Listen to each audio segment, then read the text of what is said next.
Good evening guys, welcome back to the channel. बहुत दिन से मैं सोच रहा था कि इस टॉपिक के ऊपर एक वीडियो बनाऊं। तो टॉपिक तो बहुत जेन्युइन है एक्चुअली। मुझे इस टॉपिक के ऊपर बहुत पहले ही रिव्यू करना था, बट मैंने सोचा था कि थोड़ा टाइम में इसको यूज़ करता हूँ। थोड़ा टाइम करते करते एक साल हो गया। तो आज मैं मेरा एक ड्राइव एक्सपीरियंस या तो जो भी मेरा एक ओनर एक्सपीरियंस जो है वो मैं आज आपके साथ शेयर करने वाला हूँ। जैसे कि क्रॉक को लेके मुझे ऑलमोस्ट एक साल हो गया है। जो एक साल के बाद का जो उसका जो सर्विसिंग था वो भी हो गया, जिसमें oil change and everything is done. तो क्या मेरा पर्पस था, मैंने ये कार क्यों ली? जब भी आज के ज़माने में हर एक कोई कॉम्पैक्ट एसयूवी की तरफ जा रहा है, तो उसमें मैंने सेडान ही क्यों ली? सेडान में बाकी भी अराइवल्स है, उसमें मैंने होंडा सिटी को ही क्यों चॉइस किया? उसमें भी मैंने पेट्रोल और सीवीटी ऑप्शन क्यों लिया है? बेस मॉडल ही क्यों लिया है? सब चीज़ें आज मैं इसमें कवर करने वाला हूँ। तो चलते हैं पहले पॉइंट पे कि जब मैं कार लेने का प्लान कर रहा था तो हर कोई बंदा मुझे यही बोल रहा था कि कॉम्पैक्ट एसयूवी में क्यों नहीं जाते, जैसे सेल्टोस है, देन आपका नेक्सॉन है। तो ऐसे बहुत सारी कार्स जो है वो अभी कॉम्पैक्ट एसयूवी में आने लगी थी। क्रेटा है। एक्चुअली कॉम्पैक्ट एसयूवी के लोग एसयूवी बोलते हैं, लेकिन वो एसयूवी नहीं रहती।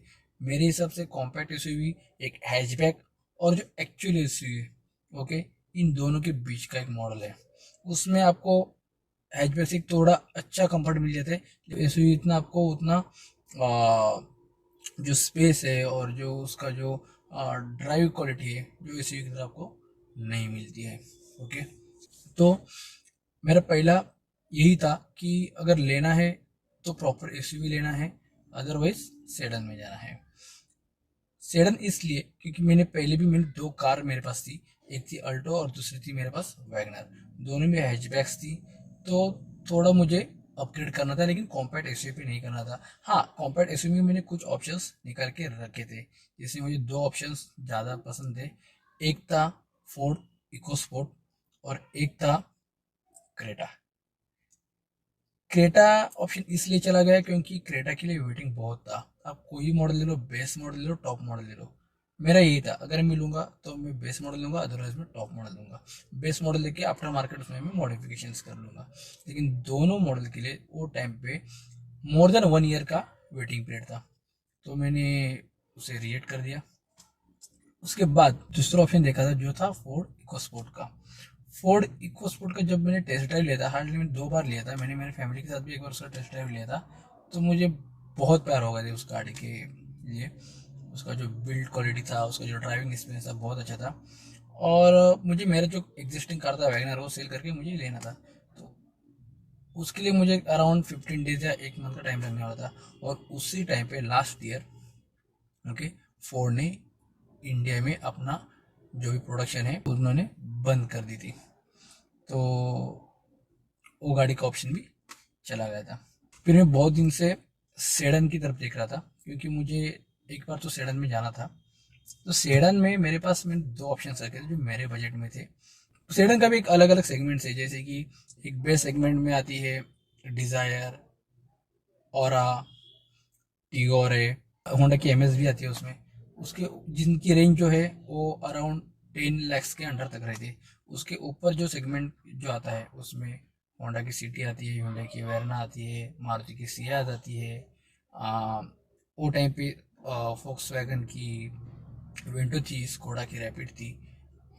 ओके, जब मैंने ली थी तब स्लैविया एंड विरटस जो है फोक्स वैगन की, वो लॉन्च नहीं हुई थी। आ, इसके ऊपर भी सेगमेंट है जिसमें सिविक आती है, इलेंट्रा आती है, स्कोडा की बाकी गाड़ी आती है, ऑक्टाविया सुबह वगैरह, वो सब गाड़ी जो लग्जरीज है वो गाड़ी आती है। तो ये मॉडल मेरे लिए परफेक्ट था। जो मेरा बजट था 15 lakhs का, उसमें मुझे एक कार मेरे लिए परफेक्ट थी। अभी इसमें मैं बहुत कंफ्यूज था कि मैं वेरना लूँ या सिटी लूँ। तो वेरना का मैंने टेस्ट ड्राइव लिया था, लेकिन वेरना में मुझे लेना था तो डीजल ही लेना था, क्योंकि वेरना का मैंने बहुत सारे रिव्यूज यूट्यूब पे देखे थे कि सब लोग बोल रहे थे कि अगर पेट्रोल में जाना है तो सिटी पे जाओ, और अगर डीजल में जाना है तो वेरना में जाओ। लेकिन जब मैंने खुद से फील किया दोनों कार्स का, मैं जब टेस्ट ड्राइव लिया, तो दोनों कार्स अपने अपने हिसाब में बहुत परफेक्ट है। और सच में मैं आज भी यही बोल रहा हूँ, अगर किसी को सेडन में 15 लाख के बजट में अगर कुछ कार लेनी है, ओके, और डीजल चाहिए, आग बंद करके आप वेरना की तरफ जा सकते हो। उसमें आपको होंडा सिटी से कुछ फीचर्स ज़्यादा भी मिलते हैं। एसएक्स मॉडल्स में देख रहा था, उसमें ऑलमोस्ट बहुत सारे फीचर्स है, उसमें सनरूफ भी है उसमें, लेकिन सच में उसका जो ड्राइव एक्सपीरियंस है ना, खतरनाक है। उसका पिकअप एंड ऑल बहुत अच्छा है। ओके, तो मैंने उसकी भी टेस्ट ड्राइव ली थी, लेकिन सिर्फ एक रीज़न था, उसके वजह से वेरना कैंसिल हो गई। और मेन रीज़न है यहाँ पे पीछे rear seat comfort. Rear seat comfort जो है ना, वो जो सीटी देती है कोई गाड़ी नहीं देती है।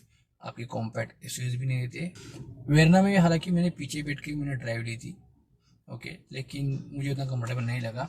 और एक गाड़ी मैंने, मेरा जो पर्पज़ है वो मैंने खुद के लिए ली है, लेकिन ऑलमोस्ट बहुत बार मैं मेरे फैमिली के साथ इस गाड़ी से लॉन्ग ड्राइव पे जाता हूँ, तो मेरे लिए रियर सीट बहुत मैटर करता था। अभी रिसेंटली मैंने अराउंड 1100 का जो जर्नी मैंने कवर अप किया था, वो भी 1.5 डे में। ओके, और बहुत औसम था, किसी को कोई दिक्कत नहीं हुई थी, अच्छी राइड थी। और यही मैं अगर किसी दूसरे कार से करता, इवन मैं वेरना से भी करता, तो मेरे लिए तो वेरना कंफर्टेबल थी एज अ ड्राइवर, बट बाकी लोगों के लिए पता नहीं। सच में इतना भी अनकंफर्टेबल नहीं है, लेकिन yes, compare to Honda City वो नहीं है। दूसरी मेरी जो रिक्वायरमेंट थी वो थी ऑटोमेटिक की। वेरना में अगर मैं डीजल ऑटोमेटिक की तरफ चला जाता तो मेरा बजट हिल रहा था। मुझे यही बजट में मुझे होंडा सिटी की ऑटोमेटिक मिली। होंडा सिटी ऑटोमेटिक ही क्यों ली? मैंने लाइफ में कभी ऑटोमेटिक कार, सीवीटी कार्स मैंने कभी नहीं चलाई थी, लेकिन जब मैं शोरूम गया था, होंडा के शोरूम में इसका टेस्ट ड्राइव लेने के लिए मैं 2 बार गया था, और दोनों बार मुझे वहाँ पे ऑटोमेटिक कार अवेलेबल थी, जबकि मुझे लेनी थी मैनुअल, क्योंकि मैंने लाइफ टाइम मैंने मैनुअली कार चलाई थी। तो जब मैं सेकेंड टाइम गया था, तो उन्होंने मुझे कन्विंस किया था कि सर आप इसका टेस्ट ड्राइव लीजिए, आप कंफर्ट, फीचर्स और सब चीज़ें देखिए। जिस दिन हमें मैनुअल कार अवेलेबल हो जाएगी टेस्ट ड्राइव के लिए, हम लोग आपको उसका भी टेस्ट ड्राइव देंगे। मैंने कहा चलो ठीक है। तो ठाणे, जहाँ पे घोड़बंदर रोड जो बोलते हैं, उसका जो सर्विस रोड है, वहाँ पे रीजन होंडा का शोरूम था। फिर मैंने सेकंड टाइम, उन्होंने मुझे बहुत कन्विंस किया, और फिर मैं कार का मैंने टेस्ट ड्राइव लिया। जैसे मैं उनके शोरूम से बाहर निकले गाड़ी लेके फॉर टेस्ट ड्राइव के लिए, तो मुझे वो घोड़बंदर रोड का ट्रैफिक मिल गया। वहाँ पे हमेशा ट्रैफिक रहते हैं।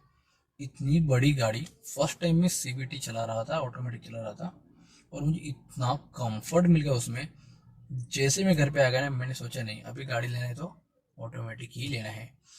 फिर भी मेरे मन में ऐसा चल रहा था कि ऑटोमेटिक में गाड़ी उतना परफॉर्म कर पाएगी नहीं, पर कर पाएगी।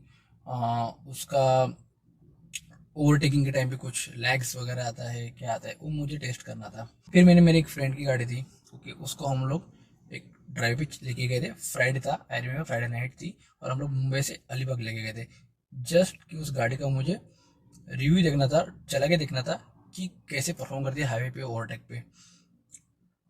हम लोग फ्राइडे नाइट को निकले थे, सैटरडे मॉर्निंग फिर से रिटर्न आ गए थे, और सैटरडे को जाके ही मैंने ऑटोमेटिक होंडा सिटी बुक कर ली। अभी इसमें मैंने 2 ही ऑप्शंस रखे थे। इसमें था एक बेस मॉडल वी, उसके ऊपर था वी एक्स, और उसके ऊपर था top of the line Z x model. तो जेड एक्स का तो मेरा बजट नहीं था, लेकिन मैंने वी एक्स के लिए मैंने मेरा मन बना के रखा था। जब मैं वी एक्स के लिए गया था, तो वहाँ पे उसके लिए भी वेटिंग था, और स्पेशली जो कलर्स मुझे चाहिए थे उसके लिए, कलर्स में मैंने सिर्फ 2 ही ऑप्शंस रखे थे। एक था मेरा व्हाइट कलर, और दूसरा था मेरा गोल्डन ब्राउन कलर, जो अभी क्रॉप का है। ओके, व्हाइट कलर की पहली मेरी एक कार हो चुकी थी जो वैगनर थी, इसके लिए मुझे व्हाइट कलर नहीं लेना था, एक डिफरेंट कलर मुझे ट्राई करना था। तो उसके लिए उन्होंने मुझे बताया था बहुत सारा वेटिंग है, एटलीस्ट एक कलर के लिए और विक्स मॉडल के लिए। फिर उन्होंने मुझे बोला कि वी मॉडल सीवीटी में अवेलेबल है, हम लोग आपको 8 दिन में दे सकते हैं। फिर मैंने सोचा चलो ठीक है, मेरा बजट भी थोड़ा, मतलब मेरे बजट की और भी अंदर आ रहा था। जो डिफरेंस था, आई थिंक कुछ हार्डली 1,25,000 130 का डिफरेंस था दोनों मॉडल्स में, लेकिन यस, वो डिफरेंस जस्टिफाई कर भी रहा था। अगर मुझे कोई पूछे कि वैल्यू फॉर मनी मॉडल कौन सा है होंडा सिटी में, तो मैं तो कहूँगा दोनों मॉडल्स वैल्यू फॉर मनी है। ये वी मॉडल भी है और वी एक्स मॉडल भी है। ओके, हालांकि अगर किसी को मैनुअल लेना है, मैं तो रिकमेंड करूँगा वी सीवीटी का, और वी एक्स मैनुअल, दोनों का प्राइस ऑलमोस्ट सेम है। आप वी एक्स मैनुअल पे जाओ, ओके, क्योंकि उसमें आपको जो फीचर्स मिलते हैं ना, वो 1.25 लाख ज़्यादा पे करके वो उसके लिए जस्टिफाई करते हैं। फीचर्स क्या मिलते हैं, तो आपको चारों टायर्स ओके एक साइज अपग्रेड मिलते हैं। ओके ये 15 इंचेस है, वहाँ पे 16 इंचेस मिलते हैं। जो एलॉयज है यहाँ पे नॉर्मल है, सिल्वर कलर में, ग्रे कलर में, उसमें आपको डायमंड कट मिलते हैं। उसके अलावा सेम साइज का विद डायमंड कट एलॉयज आपको स्पेयर व्हील भी मिलता है, जो कोई कंपनी नहीं देती है, वो वहाँ पे मिल रहा था। तो जो 125 जो प्राइस है उसका 50% प्राइस तो यहीं पे टायर्स में जस्टिफाई हो रहा था। ये सबसे पहला प्लस पॉइंट था। दूसरा, वहाँ पे आपको एक सनरूफ मिल रहा था।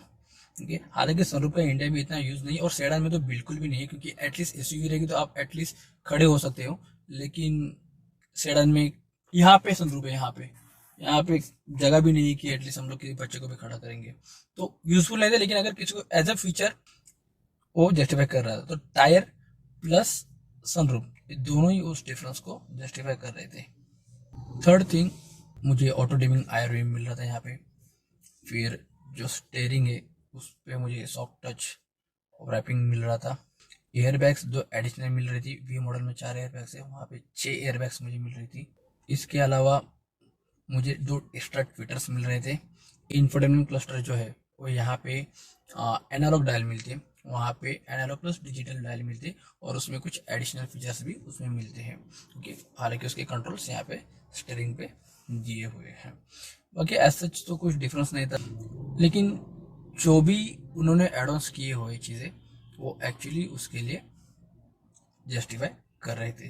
तो इसी के लिए मैंने बहुत स्टडी करके वेक्स मॉडल के ऊपर मुझे जाना था, लेकिन वेटिंग था इसके लिए मैं नहीं गया। तो एक स्पेशल इवेंट था, तो उसी इवेंट पे मुझे गाड़ी चाहिए थी, और रीजन होंडा ने मुझे 8 दिन के अंदर लोन्स एंड ऑल सब प्रोसेस करके, आरटीओ प्रोसेस करके मुझे गाड़ी को विद इन 1 वीक मुझे हैंड ओवर किया था। तो ये सब स्टोरी थी कि होंडा सिटी लेने के पीछे।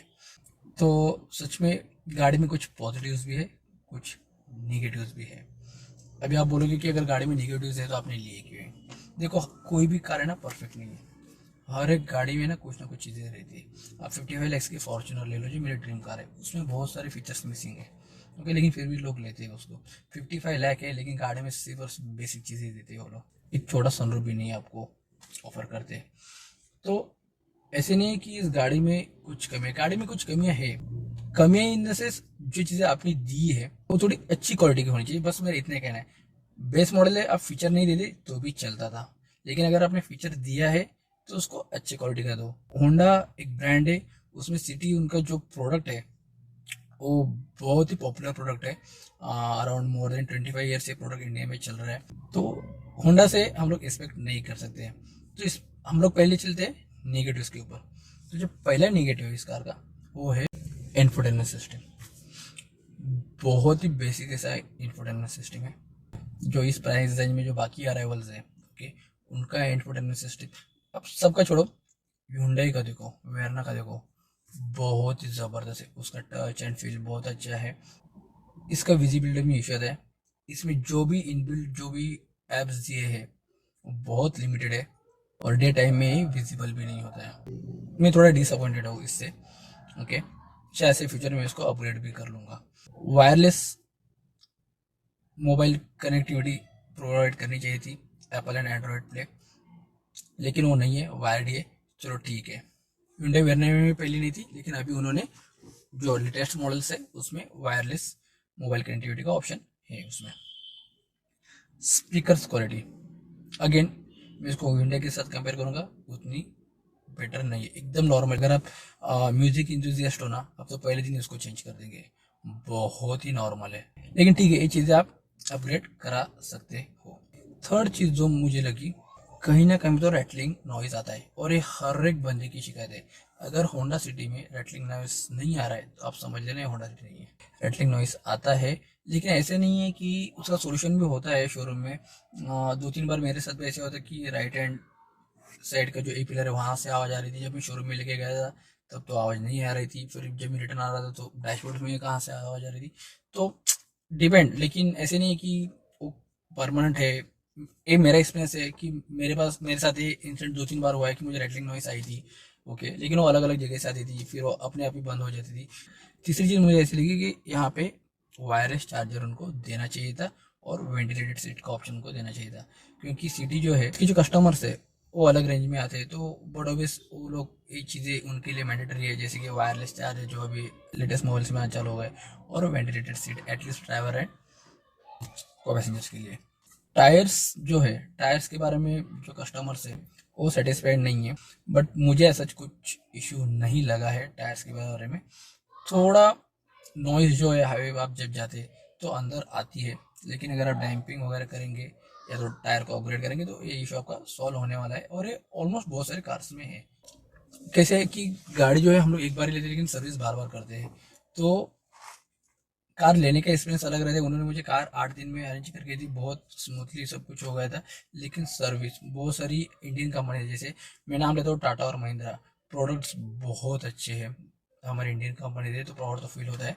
लेकिन सर्विस के बारे में आज भी उनकी कंप्लेंट्स है, लेकिन होंडा में ऐसे नहीं है। जब भी मैंने मेरे गाड़ी को दिया था, डेंटिंग पेंटिंग का वर्क था, कभी सर्विस रिलेटेड कुछ चीज़ें थी, तो एवरी टाइम मुझे अपडेट आता था। तो मैं बहुत सेटिस्फाइड हूँ, तो ऐसा कुछ प्रॉब्लम नहीं। तो ये थे निगेटिव पॉइंट्स।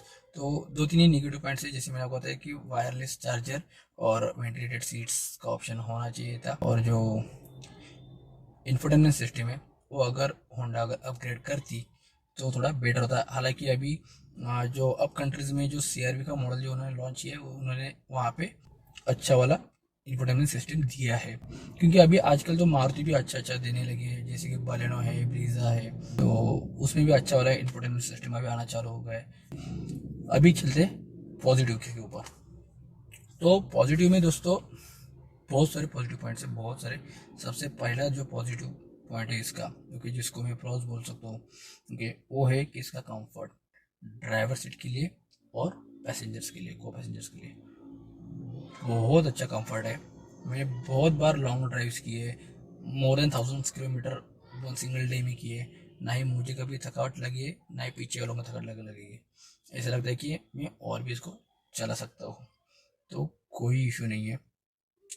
दूसरा प्लस पॉइंट है इसका, इसके सस्पेंशंस सॉफ्टवेयर साइड में है, गड्ढे बिल्कुल आपको फील नहीं होते। हाँ, हालांकि अगर बहुत बड़े पेट्रोल से है या तो स्पीड ब्रेकर से, तो आपको केयरफुली गाड़ी चलानी पड़ती है। लेकिन बहुत सारे लोग इसका जिक्र करते हैं कि इसका जो ग्राउंड क्लियरेंस है वो बहुत कम है, लेकिन अगर आप प्रॉपरली गाड़ी चलाओगे तो कभी इशू नहीं आता है। मुझे पर्सनली 1 साल हो गया, मैंने अराउंड 9000 किलोमीटर कार चलाई, कभी भी मेरी गाड़ी किसी पॉट होल पे या किसी स्पीड ब्रेकर पे अभी तक नीचे टच नहीं हुई है। हर एक टाइप के रोड्स में जा चुका हूँ। इवन जो मेरा खुद का जो नेटिव प्लेस है वहाँ पे तो बहुत बुरी हालत है रोड की, जो मुंबई गोवा हाईवे की बात करो, लेकिन टच अभी तक कभी गाड़ी मेरी नीचे टच नहीं हुई। थर्ड जो पॉइंट है इसका, इसकी फ्यूल इकोनॉमी। भाई ये कार ऐसी है ना, मैं पहले बिलीव नहीं करता, और इवन मैं किसी को बताता हूँ ना तो भी उनको बिलीव नहीं होता है कि इसकी फ्यूल इकोनॉमी। इसके पहले मेरे पास अल्टो थी, इसके पहले मेरे पास वैगनर थी, दोनों पेट्रोल कार्स थी, ये भी पेट्रोल कार ही है। क्योंकि हालांकि इंजन उससे 1.5 गुना बड़ा है वैगनर से, वेट ज़्यादा है, लेंथ ज़्यादा है, इसके बावजूद भी ये जो कार है मुझे उससे 1.5 गुना ज़्यादा माइलेज निकल के देती है। मैंने इस कार से, आप बिलीव नहीं करेंगे, मुंबई शिरडी हाईवे जो नासिक होकर जाते हैं वहाँ पे मैंने 30+ का माइलेज निकला हुआ है। रिसेंटली अभी मैं मुंबई सोलापुर हाईवे गया था, वहाँ पे मैंने 26 का माइलेज निकाला हुआ है, और 27 का माइलेज MAD पे, और 26 का मुझे टैंक टू टैंक मिला हुआ है। 5 लोग और लगेज पूरा भरा हुआ है। इस सिचुएशन में हमने ड्राइव किया हुआ है विथ AC, क्योंकि उसके बावजूद मुझे इतना अच्छा माइलेज मिला है। बीच बीच में मुझे ट्रैफिक भी मिला था, जैसे पुणे, मुंबई से बाहर होते हुए पुणे में जब मैंने एंटर किया वहाँ पे, तो सिटी का ट्रैफिक मुझे मिला था, उसके बावजूद भी जो मेरा ओवरऑल माइलेज है मुझे इतना अच्छा मिला हुआ है। तो माइलेज के बारे में सच में अनबिलीवेबल है। और ये यहाँ का ट्रैफिक देखो, पूरा जाम है, और 35 मिनट स्लोअर दिखा रहा है, और जो माइलेज निकल के आई है वो आ रही है 27.2 की। हाँ, लेकिन माइलेज डिपेंड करता है आपके ड्राइविंग स्किल्स के ऊपर भी। मैं इस गाड़ी को 2000 RPM के ऊपर कभी जाने नहीं देता हूँ। दूसरी बात, जब मैं सिटी में ड्राइव करता हूँ तो मैं उसको इको मोड पे चलाता हूँ, और जब मैं हाईवे पे चलाता हूँ तो मैं उसको क्रूज पे सेट करता हूँ, और क्रूज भी मैं मैक्सिमम 85 तक ही सेट करता हूँ।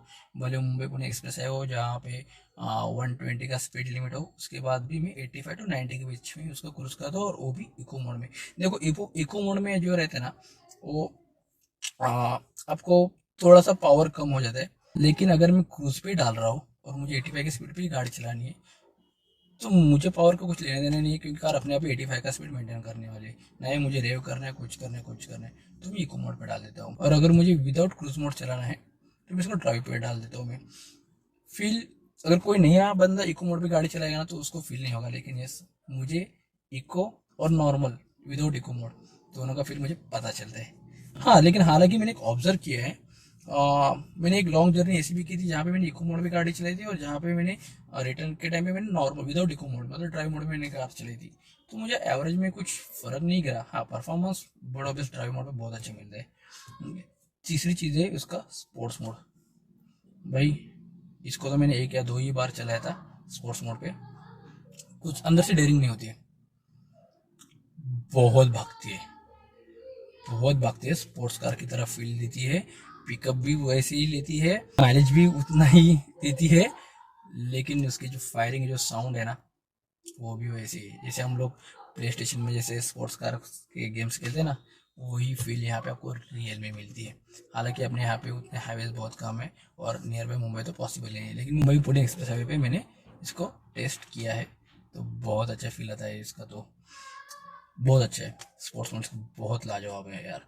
तो अगर कोई कहे कि भाई सीवीटी में आपको पिकअप नहीं मिलता है, नहीं मिला है, भाई मैंने तो इको मोड में ही मैं आराम से उसको ओवरटेक करके जाता हूँ, मुझे कुछ लैग फील नहीं होता इको मोड में। लेकिन अगर यस, अगर मैं ड्राइव मोड पे जाता हूँ तो कुछ प्रॉब्लम नहीं, और अगर मैं स्पोर्ट्स मोड पे जाता हूँ तो भाई रोड अपना ही है।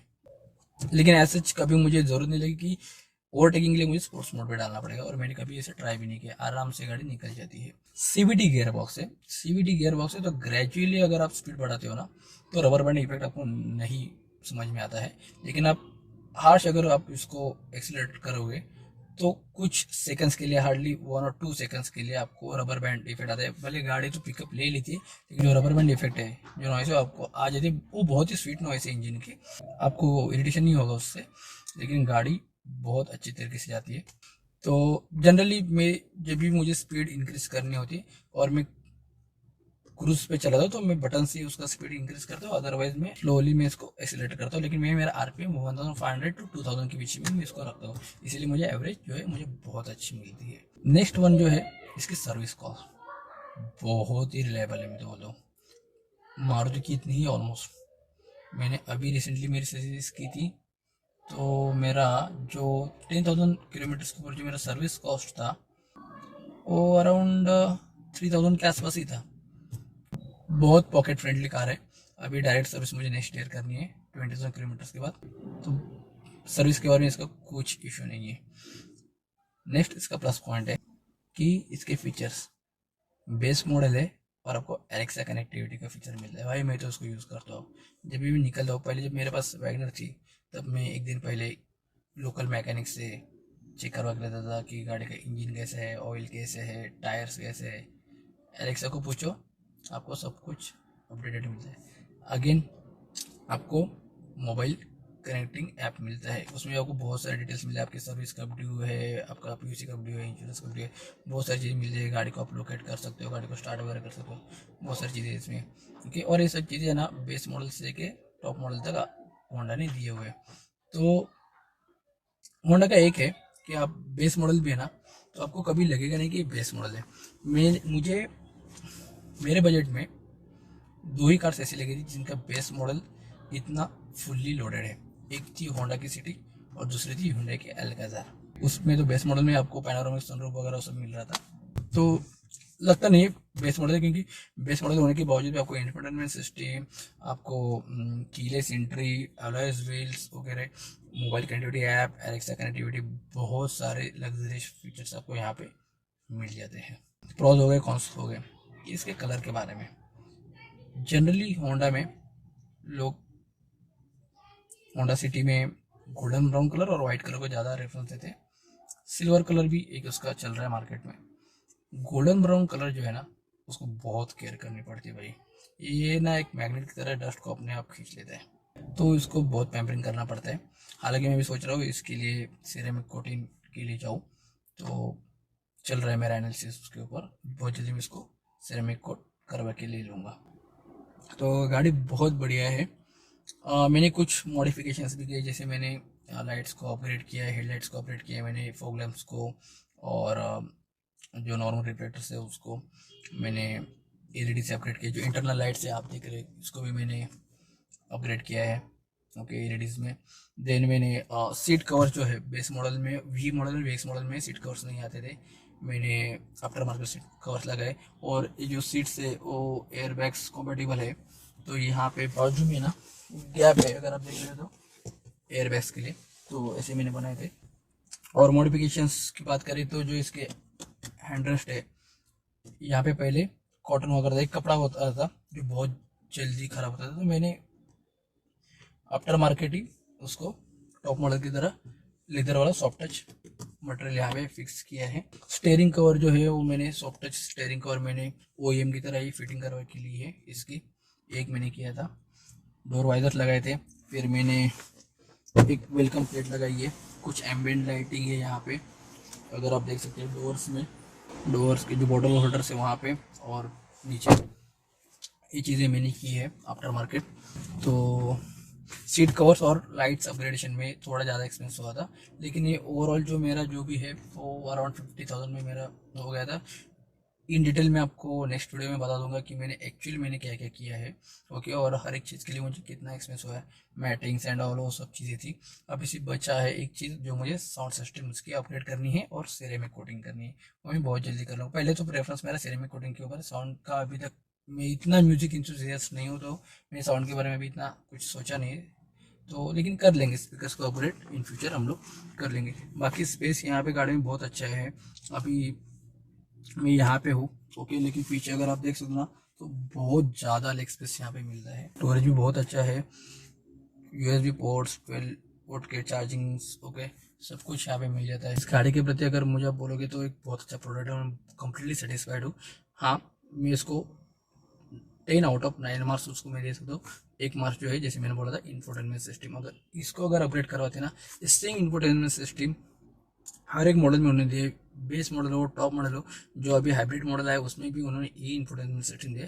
हालांकि इसके रिगार्डिंग बहुत सारे कंप्लेंट्स हैं, तो अगर कंपनी इसके ऊपर अगर फोकस कर दी और वेंटिलेटेड सीट्स जो अभी बहुत इंपॉर्टेंट चीज़ हो गई है तो अगर देती, तो मुझे नहीं लगता है कि इस गाड़ी में और कुछ कमी है। मेरा यही कहना है, अगर नहीं देती तो ठीक था, आपने दिया है तो अगर देना है तो होंडा से एटलीस्ट हम लोग एक्सपेक्ट कर सकते हैं कि थोड़ा अच्छा क्वालिटी का दे, इंफोटेनमेंट सिस्टम्स और स्पीकर्स ओके। हालांकि जो सीट्स है ओके उसकी सीटिंग बहुत कंफर्टेबल है, कोई इशू नहीं है। उसका थाई सपोर्ट अगर बोलते हैं तो ये जो बकेट फिटिंग है बहुत ही बढ़िया है, बहुत ही बढ़िया है। स्टेयरिंग भी जो है वो टिल्ट एंड टेलीस्कोपिक दोनों वैसे आप इसको एडजस्ट कर सकते हैं, तो काफ़ी अच्छा प्रोडक्ट है, कोई प्रॉब्लम नहीं है। मैं बहुत सेटिस्फाइड और मुझे इसे लेके पूरा इंडिया एक्सप्लोर करना है। तो मिलते हैं आपको नेक्स्ट ब्लॉग में बहुत जल्दी। Bye bye.